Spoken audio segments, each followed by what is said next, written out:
اچھا، یہ بات ڈفرینٹ لیولز کے لیے پہلے بھی ہم کر چکے ہیں کہ آپ کا جو آبجیکٹو ہے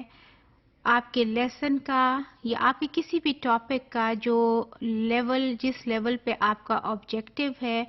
اسی لیول پہ یا تو آپ کا کوسچن ہونا چاہیے اسیسمنٹ میں، یا اس سے لوور لیول پہ ہونا چاہیے۔ اگر آپ اسے ہائر لیول پہ لے جائیں گے تو وہ پرابلم کریٹ کرے گا، کیونکہ اس کی ریکوائرمنٹ ہائر لیول کی ہے، ویرے اسٹوڈنٹس نے اس کو لوور لیول پہ ڈیل کیا ہوا ہے کلاس روم میں، اور وہ اسٹوڈنٹس یا کنفیوز ہوں گے، وہ آنسر وہ ٹھیک سے نہیں دے پائیں گے، اور آپ کی اسیسمنٹ جو ہے آبویسلی وہ ریلائبل نہیں رہے گی، کیونکہ آپ ریممبر آپ کی اسیسمنٹ نے یہ ججمنٹ کرنی ہے کوالٹی، اور ہم نے اس کی بیسس پہ امپروومنٹس لانی ہے فیوچر کے لیے۔ تو اگر اسیسمنٹ صحیح نہیں ہوگی تو آپ کی پھر آبویسلی کہ آپ کی ریکمنڈیشنز جو ہیں وہ ریلائبل نہیں ہوں گی، یہ بہت ضروری ہوتا ہے۔ تو پھر ہم یہ دیکھتے ہیں کہ جی اس کے اگر سنتھسس لیول کا آبجیکٹو کیا ہو سکتا ہے، اور تو پھر اس کا کیا کوسچن بھی کیا ہو سکتا ہے۔ اس کو دیکھیے کہ ایک ہے آبجیکٹو کہ students should be able to compile the information into a report. Report جب آپ کسی چیز کی بناتے ہیں کس طرح بنا رہے ہوتے ہیں؟ کچھ چیزیں آپ کے پاس ڈیٹا کی صورت میں ہوں گی، کچھ چیزیں آپ نے لکھی ہوں گی، کوئی ہو سکتا ہے کوئی اور انفارمیشن ہو، تو اس ساروں کو آپ جب اکٹھا کر کے رپورٹ بناتے ہیں تو وہ آپ کا سنتھسس لیول کا آبجیکٹو ہوگا، ٹھیک ہے۔ اسی سے ریلیٹڈ آپ یہ کوسچن دیکھیے کہ آپ نے right a report of your project. اب پروجیکٹ میں آپ دیکھیں نا، جب آپ نے گئے تھے فار انسٹنس آپ تھے، آپ کے گروپ کے 2-3 ممبر تھے، تو وہ کوئی میں آپ کو فیکٹری کی اگزامپل دے دیتی ہوں، آپ مینیجر کے ساتھ انٹرویو کر رہے تھے، آپ کے 2 دوست جو تھے وہاں پر تھے جہاں کے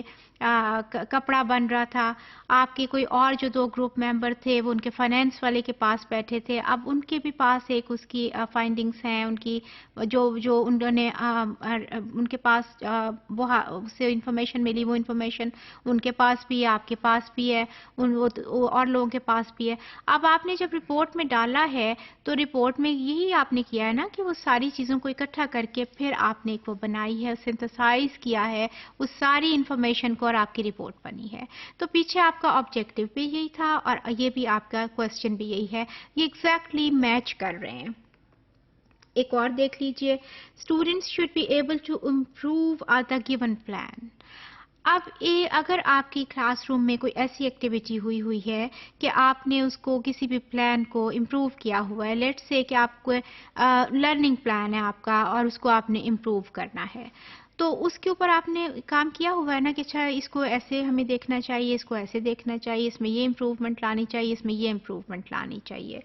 اب اسی سے ریلیٹڈ ایک کوسچن ہے کہ formulate a new plan by mentioning the flaws of the previous one.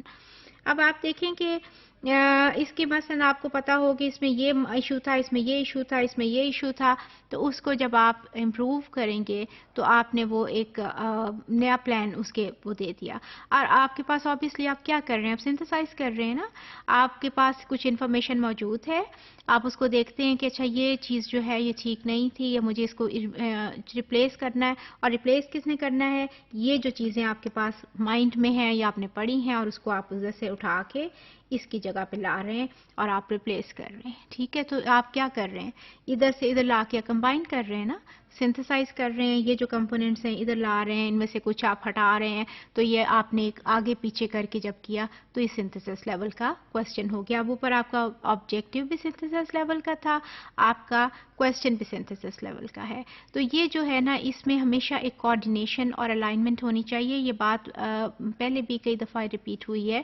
کہ آپ کی اسیسمنٹ آپ کے آبجیکٹیوز کے مطابق ہوتی ہے، جس لیول پہ آپ کی کلاس روم ایکٹیویٹی ہوئی ہے، جتنی ڈیپتھ میں آپ نے کوئی سبجیکٹ کو پڑھایا ہوا ہے، جتنی ڈیٹیل میں گئے ہوئے ہیں، جس لیول پہ آپ نے کوئی ٹاپک جو ہے وہ اس کو آپ نے ٹیکل کیا ہوا ہے، یہ بہت ضروری ہے اسیسمنٹ کے لیے کہ وہ آپ اس لیول کو مینٹین کریں، اور یا اس سے نیچے آپ جا سکتے ہیں، اوپر آپ کو اگر جائیں گے تو اس سے پرابلم ہوگا۔